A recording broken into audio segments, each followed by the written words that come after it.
Of those figures that the onlookers observed in the circle formed by the podia, some were standing next to them, others were crossing the diameter, and others were writing in the books the podia held. And the quantity of the podia, and of the books, and of the scribes was 16. Across the vast field surrounding the circle, other figures moved, among whom were messengers, scouts, and couriers. From where the onlookers stood, it appeared that the fields extended beyond the horizon.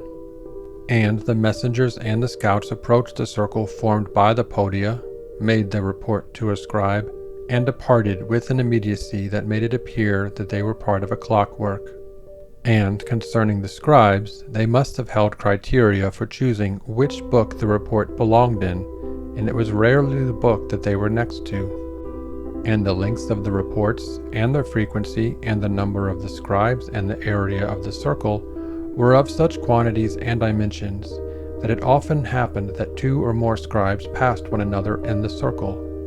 And, as was their practice, in adherence to procedure or preference or out of caution, to recite the report to themselves as they traversed the circle, it also happened that they would overhear one another's recitations.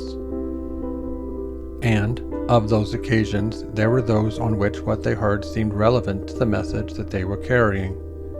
and there were other occasions on which what seemed relevant was a message that they had overheard on a prior traversal. And it sometimes happened that, as they recorded the report that had been delivered to them, they included information that exceeded what was provided to them by the messenger or the scout. And, in adherence to schedules unknown to us, the couriers would periodically take a book from its podium and replace it with another, sometimes taking it to another circle where it would receive the recordings of other scribes, and other times taking it to one of the reading halls, where what was recorded in it would be studied and interpreted and copied, or subject to further transformations. And it would happen that the readers sometimes found themselves struck,